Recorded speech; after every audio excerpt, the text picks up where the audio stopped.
सांगलीतल्या विट्यात भोंदूबाबाचा धक्कादायक कारनामा समोर. अल्पवयीन मुलीवर अत्याचार करून धमकी देत 5 लाखांची लूट. दैवी शक्तीचा बनाव करत फसवणूक.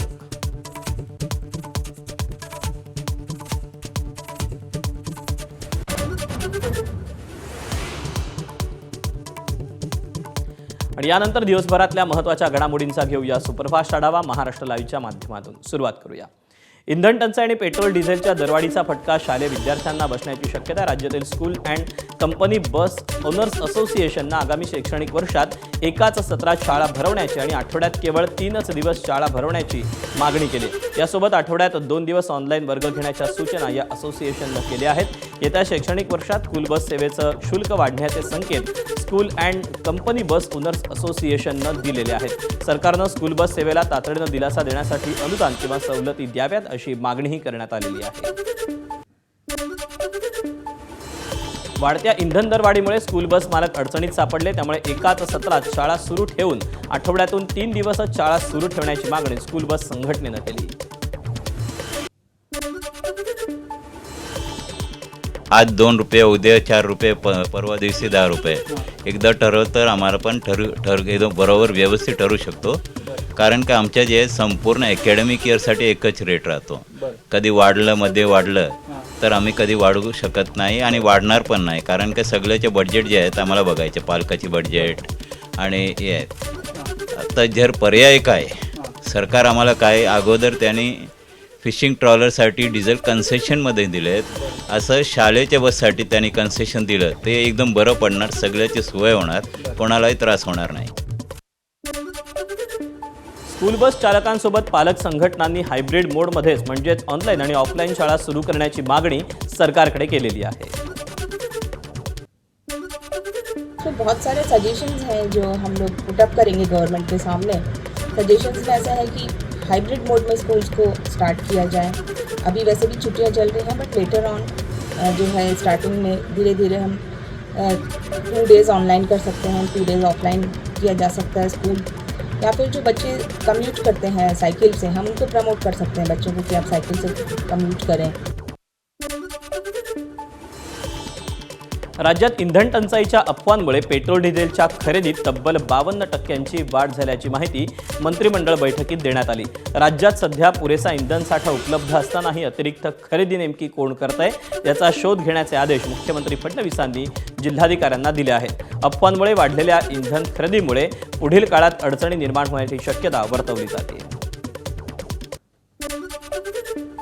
आज आम्ही आदेश दिलेले आहेत, कारण आपण समजू शकता 52% वाढ आणि त्याची आपूर्ती आपण करतो. याचा अर्थ कुठेतरी याच्यामध्ये कोणीतरी साठेबाजी करताय आणि म्हणून ती साठेबाजी थांबवण्याचा प्रयत्न आमचा चाललेला आहे.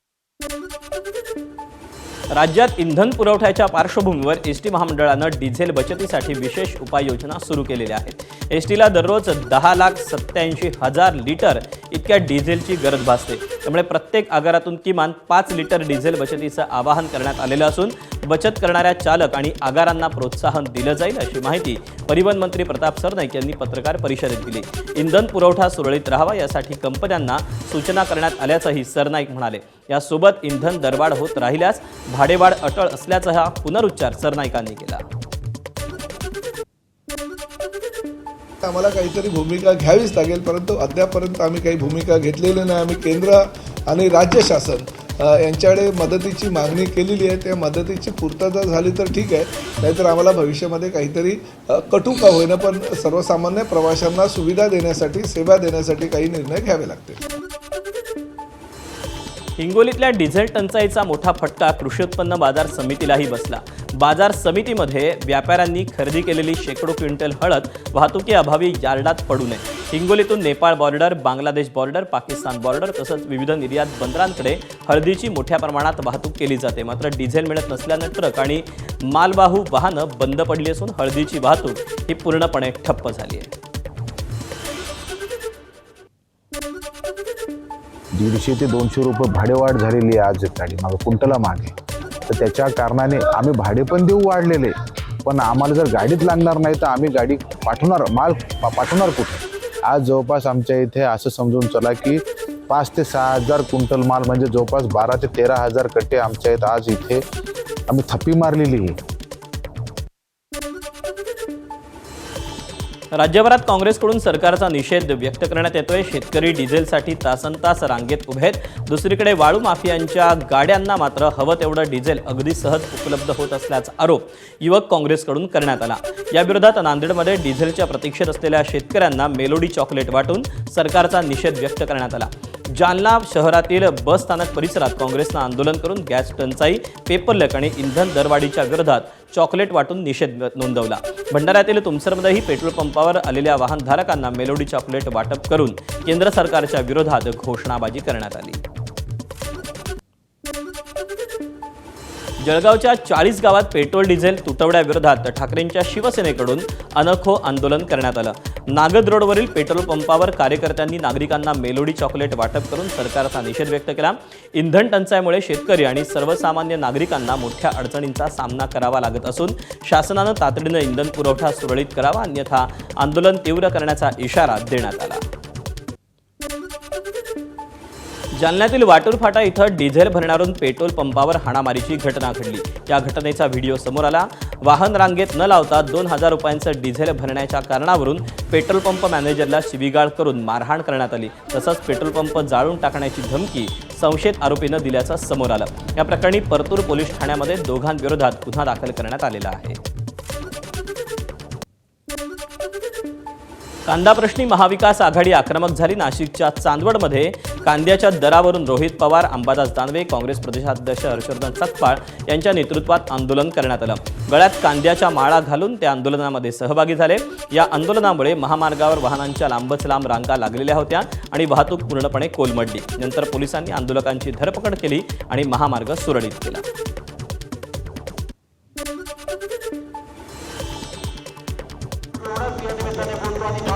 हात वर करा. पावती घ्यायची आणि घरी गुपचूप जायचं का? समजा ताटामध्ये नुसता कांदा आणि भाकरी खायला लागली तरी चालणार आहे का आपल्याला? आपली पोरं न खाता झोपलेली चालणार आहे का? आपली पोरं जे चांगल्या शाळेमध्ये कॉलेजमध्ये जातात त्यांनी 1 वर्ष डाऊन करायचं का शाळेत जाणंच बंद करायचं? मग ही जी पावती आहे ही आपल्या परिस्थितीचं प्रतीक आहे आणि ही जर बदलायची असेल तर आपल्याला संघर्ष करावा लागेल. आज तर फक्त सुरुवात आहे आणि सरकारने आमच्या शेतकऱ्याचं नाही ऐकलं तर मग आमचे शेतकरी उद्या जाऊन या सरकारचं आणि नेत्यांचं काय करतील हे नक्कीच त्या ठिकाणी आपल्या सर्वांना कळेल. अरे तुम्ही कुंभमेळा करताय, या कुंभमेळ्याला तुम्ही पैसे देताय पण शेतकऱ्यांना देत नाही. या भाजपच्या असलेल्या पक्षामध्ये सर्वात जास्त निधी 8 ते 10,000 कोटी जमा आहे. एवढा जरी पैसा या शेतकऱ्यांना दिला ना तरी पुष्कळ होईल. मी आज तुम्हाला एवढंच सांगायला आलो ना, त्यांनी गाड्या थांबवल्या तरी आपण टोल नाक्यापर्यंत जायचंय. काही हो, परंतु तुमचा आवाज गेल्यानंतर काल सांगितल्याप्रमाणे नापेडनी 1580 केलेला आहे. आम्हाला 3,000 मिळालं पाहिजे, हीच आमची मागणी आहे. घेतला जाणारा कांदा हाही व्यापाराचा घेतला जाणार आहे. चीज भी मेरी, पट भी मेरी, आंटी मेरे बाप की, असा हे नालायक जे सरकार आहे. ते फडणवीस जे आहेत तेही काय म्हणाले 2400 रुपये देऊ. आपण असा गद्दार माणूस आहे की 2400 वरून उलटी उडी मारली आणि 1200चा बोलतोय. 1200 मध्ये राईस प्लेट जेवढे येतील तेवढे 2-3 खा आणि पळून जा. त्यामुळे यांच्या बोलण्यावर कुठे विश्वास नाही. अत्यंत खोटारडा असा महाराष्ट्राचा मुख्यमंत्री आहे. कांदा प्रश्नी आंदोलन करताना काँग्रेसचे प्रदेशाध्यक्ष हर्षवर्धन सकपाळांची जीभ घसरली. मोदी फडणवीसांवर अनादारानं एकेरी भाषेत टीका केली. टीका करताना हर्षवर्धन सकपाळांनी शिव्यांची लाखोली वाहिली.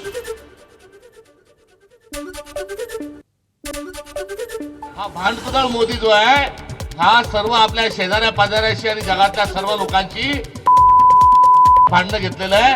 हा जोपर्यंत दलिंदर पंतप्रधान पदाच्या खुर्चीवर आहे तोपर्यंत भारताचा कांदा कोणी आयात करायला तयार नाही.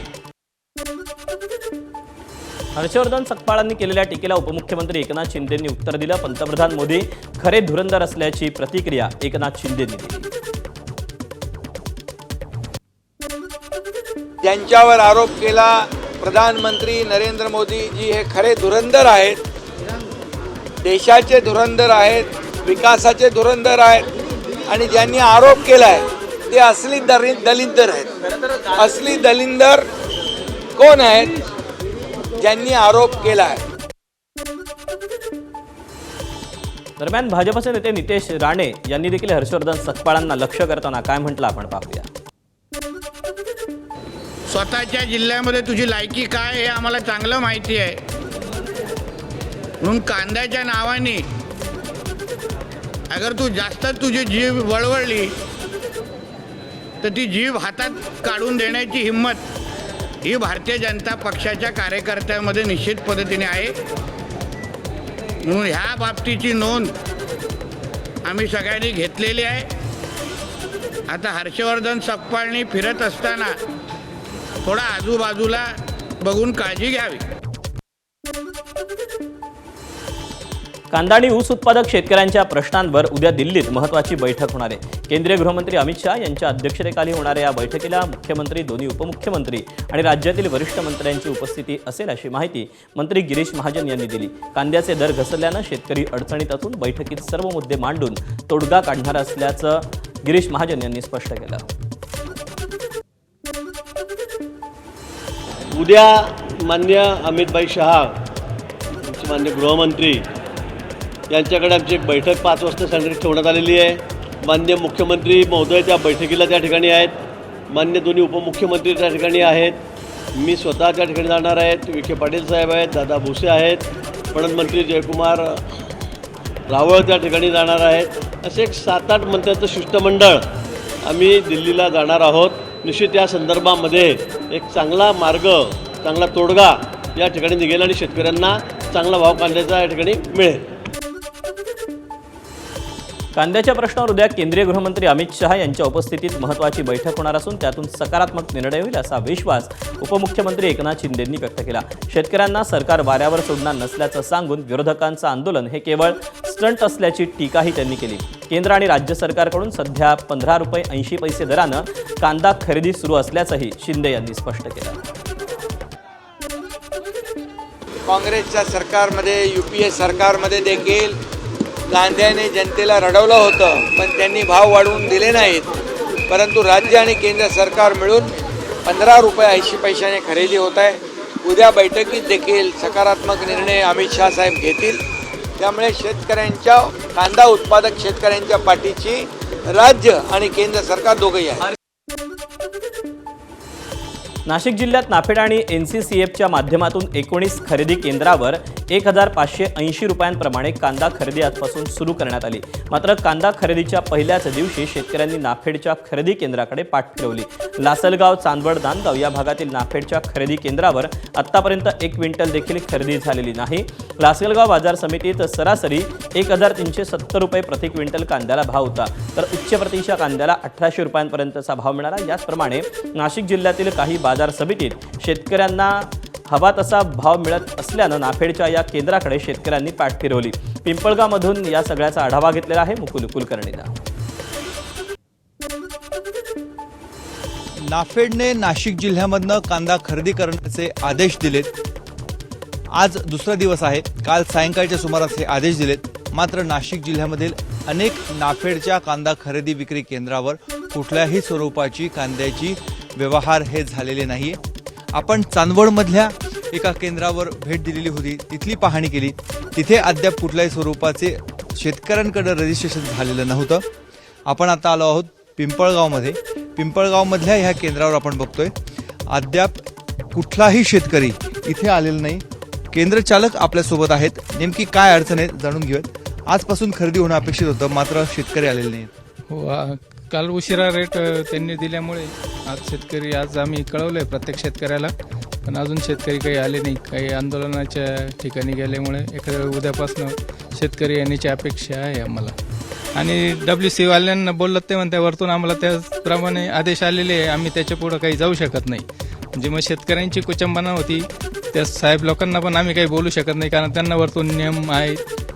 आमचे 45 mm ते 60 mm च्या आत पाहिजे, त्याच्या बाहेर पण नको. बाहेर बी नको आणि आत पण नको. म्हणजे कमी पण नको आणि जास्त पण नको. कांदा इथे आणण्याचं त्याचे श्रम परिश्रम त्याचबरोबर इंधन जे वाया गेलं असेल ते, आणि आता पुन्हा त्याला घेऊन जावं लागणार आहे. कुठले नियम आहेत जे बदलले गेले पाहिजे असं आपल्याला? थोडं त्यांनी म्हणजे मालाचं जे आहे ते 2-3 वेळेस जे ग्रेडिंग करायला लावत आहे तो नियम बदलला पाहिजे पहिले. कारण तो कांदा आहे जितक्या वेळेस आपण हाताळणी करणार तितक्या वेळेस तो खराब होतोय. केंद्र चालकांना शेतकऱ्यांना तोंड द्यावं लागतं आणि नाफेड केवळ कांदा खरेदी आम्ही करतोय एवढंच दाखवत आहे, परंतु प्रतवारीचं निकष लावून अनेक शेतकरी इथून माघारी परताना बघायला मिळत आहेत. कॅमेरामन मंगेश सोनवणेसह मुकुल कुलकर्णी, ABP माझा, पिंपळगाव.